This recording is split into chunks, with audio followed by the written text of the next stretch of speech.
Great. Hi, Um, everyone. Yeah, sorry. Go ahead, Wayne. yeah. Oh, no, I was going to say, yeah, I was going to say what Jonas was about to say. Hi, everyone. Welcome to our second community meeting. I am Wayne Witzel, an engineer on the Octant project, and joined by Sam Fu and Jonas and Tim. And oh, I see Michael's there too. And who else we got? I can't, hold on. My screen's all messed up, but I feel like someone just joined. Got Amanda on the call. Amanda's here. Yep. Okay, great. So today we're going to kind of go over what is going to be coming up in the next release, which is 0.8. And we then are going to kind of talk about the current roadmap and the things that we're going to be targeting for 0.9. And then any questions that come up as people join or ask them, we'll kind of be watching the chat. And I think either Sam or Jonas will kind of field those and send them my way. So as for what's coming up in 0.8, I'm going to go ahead and share my screen. I'll just make it easy. So this is our Zen Hub. It is available to people to take a look at. And right now, this is what we have closed out for 0.8. Technically, 0.8 was scheduled to release yesterday. We're probably going to do it Thursday this week. Just to allow some time to get some other features in that are currently have some PRs up, like house cleaning and fixes that just kind of enable what did I can't remember what we titled them, but they make life easier for people. There was some issues with adding external links to the summary section that some plugin author was hitting. That's all fixed. Clicking through on the heptagons when you're looking at the pod summary and the resource viewer got fixed. Sam added the HPA viewer to the resource viewer. We've got some other, this one here, multiple cluster clients. We actually entertained this, looked at it, but for now, we're going to be shelving the idea of multiple clusters at once and kind of keep Octant to a single cluster at a time. So if you want to be connecting to multiple clusters, you'll just run multiple instances of Octant to do that. So this was kind of a PR that got put up as like a shim to enable that. But then it turns out that it's just a little more complex when you actually start to do it, and it's something that we want to. It's just not something that we're going to be doing in Octant for the time being. So we also, thanks to Raja, who contributed this user agent PR, we got that merged in. That was opened a while back, and he recently made the updates. A couple of weeks back, I was at a conference and Brian was traveling, but we were able to get that merged in today. So we really appreciate that contribution there. Some other fixes for just layout things, and as well as we put in kind of a temporary stopgap for how errors are handled, specifically around access errors. We were kind of spamming the console, and things were a little hard to follow if you were using like a restricted context to view a cluster. So what we did is there's a PR that got merged where we kind of make almost a map of the errors that are being generated specifically for access errors. We've given them a type. And so now we know when we encounter the same access error, and we only log it out once so that you're not continually spammed with those.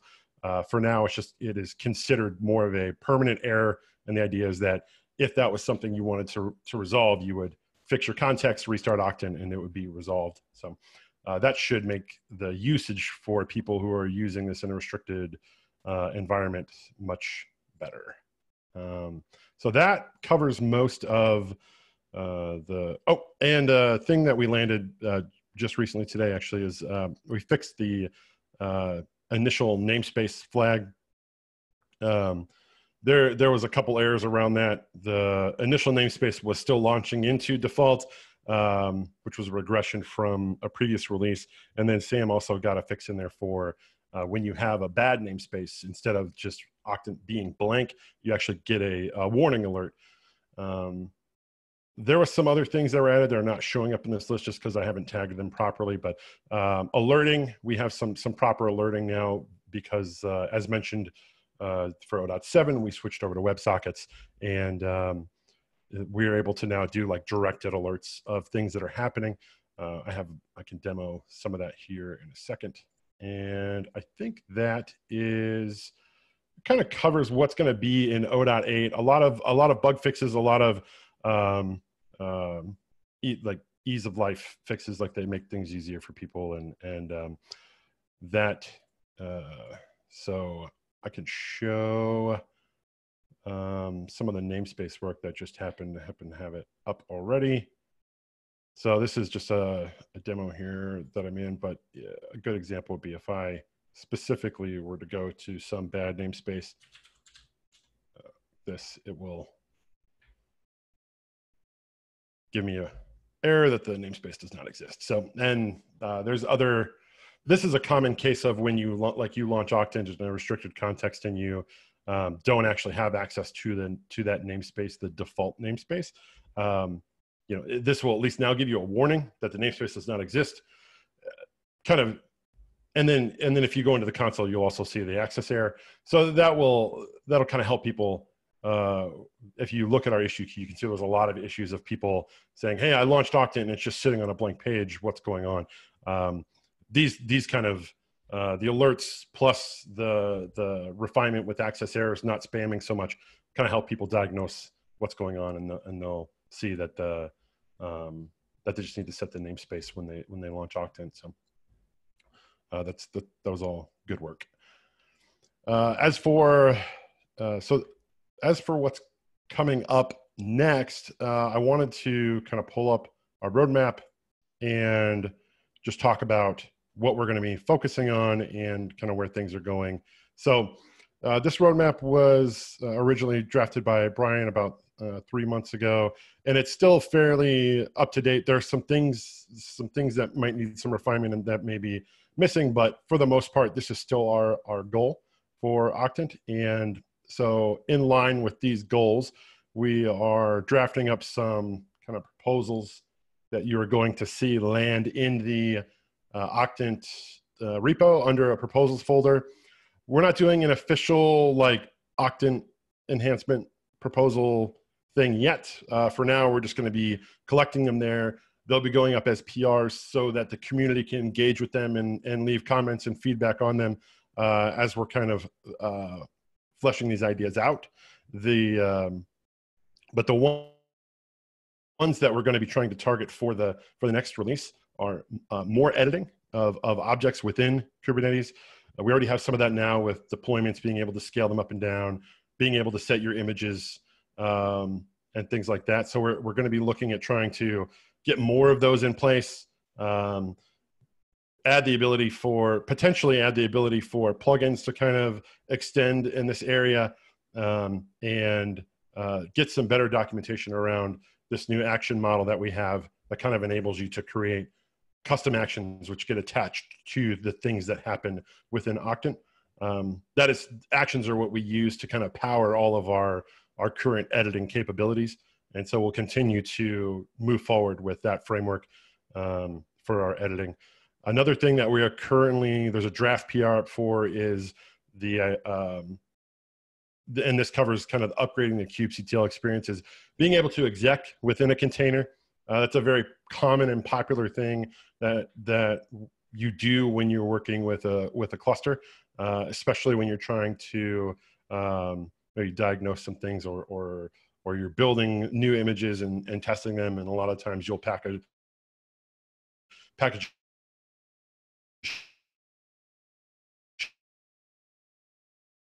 shell contain image. And so being able to kind of exec one-off commands, tail long-running commands, and kind of get that shell access into a container, but do it right through Octant. When you're essentially looking at a deployment, you see your list of containers and select one, and then you would be execing into it either interactively or one-off. So There is a draft proposal up for that that will probably be getting moved to a formal PR here soon, open for comments and feedback. And then the final thing that this is something that Brian has been working on recently, and it's getting very close, but it's around kind of viewing your deployments, but more so about at the application level. So there's the I'll switch over here to this. If you look through the Kubernetes documentation, there's this set of kind of recommended labels, and we are working to kind of build a abstraction around these so that when your application, your deployment is using these labels, we can kind of display that with our same resource viewer view, but using the labels instead of using owner references and things like that. And so this is taking advantage of kind of the metadata and the contextual knowledge of the person who is building out this application, allowing them to kind of shape how the graph is going to be rendered and created. The benefit of this is that when you have things that are kind of normally not associated with each other, meaning that they don't have owner references and they're not attached in any way except for maybe through some back-end mechanism. This will allow you to kind of see those things tied together. And you can see here in the example, this is like a WordPress example, but you would deploy your components and label them as being part of your WordPress deployment. And so then you would see kind of more of YAML. So that's something that is currently in the works. There's actually it's actually in master now behind a feature flag, but we're hoping to kind of make that remove that feature flag and make it available in the next release or two. Really just depends on how long it takes us to kind of refine it.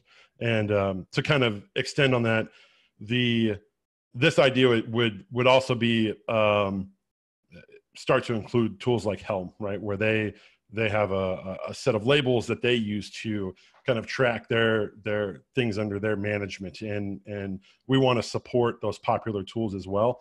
So that's kind of why this isn't just like a one-off simple thing. There'll be a draft proposal around it. Brian has already made one. He's going to be extending that to include a little bit more details around things like Helm. So I think that covers the main things that we'll be doing in the next release. We're really going to be trying to get any open plugin bugs fixed and resolved for people so they can continue to make progress on their plugins, as well as adding any more components that come up as needed. I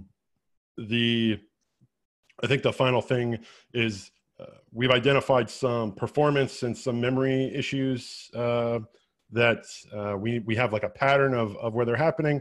So Sam and I worked yesterday to kind of try and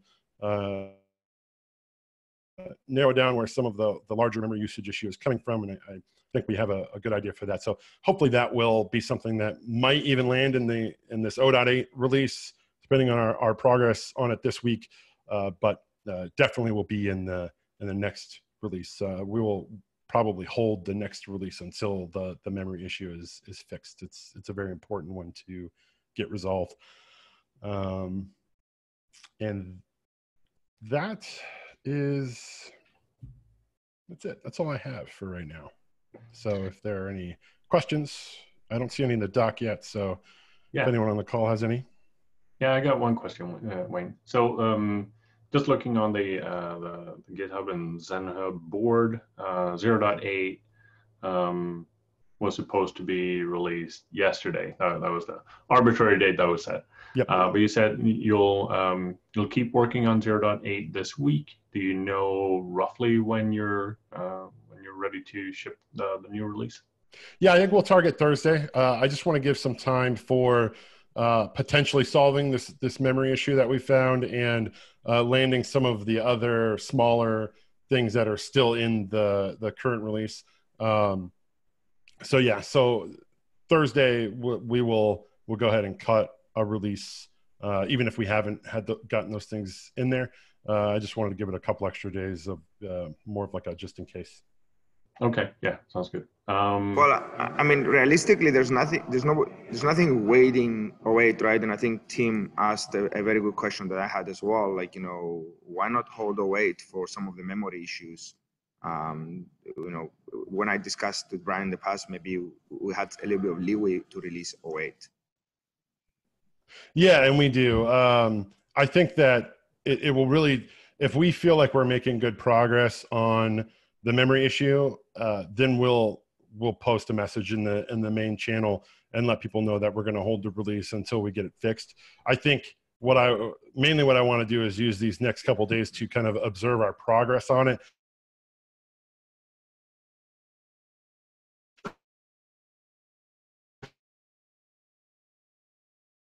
Because there are some pretty important bug fixes in plugin authors.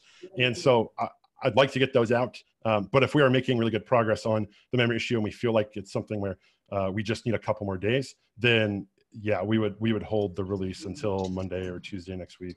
And perhaps if it comes along sense. later, we can do a 081 when we do nail down the memory. Exactly. Because that is pretty major. That's awesome. Yeah, makes sense. Thank you. Yep. I'm sorry, when was the memory issue discovered and or introduced? So we've known that there's been a memory issue for a while, but more recently it started to it became worse, and so and Sam was running up against it quite a bit when he was attempting to do some manual testing and debugging of some of the front end changes that he was working on. So as a result of that, we decided to get on a Zoom call and see if we could kind of identify where these things were stemming from. We were able to figure that out. I'll draft up a proper ticket. We just figured that out yesterday evening for me and mid-afternoon for Sam. So my plan was to draft up a proper ticket today and continue to kind of explore and work on that to get those resolved and see where we end up on Thursday. And if things are looking very good, then as I mentioned before, we'll hold until we have it resolved.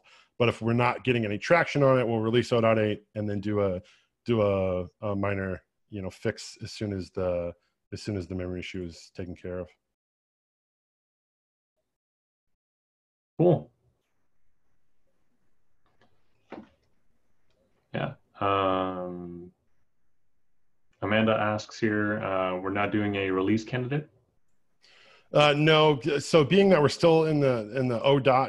Phase, we're just releasing about on an every 2-week cadence. It's kind of expected that people are,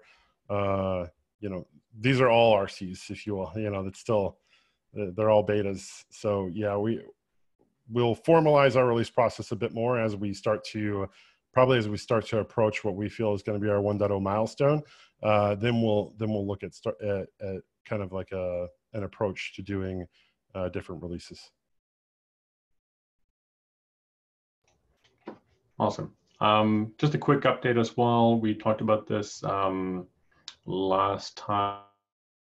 The Octant website or the Octant landing page rather.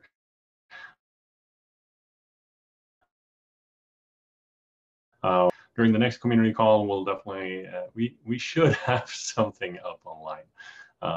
So yeah, keep an eye out for that. Sam, you had a question there? Yeah, so this one is about whether or not we want to consider having nightly builds. So maybe if there are bug patches, we don't need to feel like we want to force it into a particular release. We can just tell people, hey, it's in the nightly, try it out. Yeah, I think that's something that we'll want to, yes. I think the answer is yes.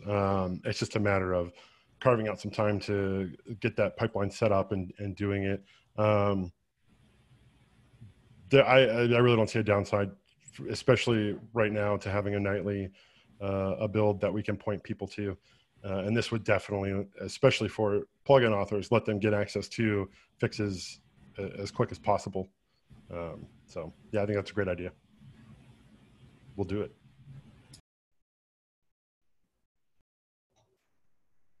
Awesome. Any other questions? All right. Then we're going to close it out for today. Thank you so much, Wayne, for going through everything that's going into 0.8 and what's coming up next. Super awesome info. And thank you, everyone, for your questions and being a part of the Octant community. This recording will be up on YouTube shortly. And until then, see you on Slack. Have a great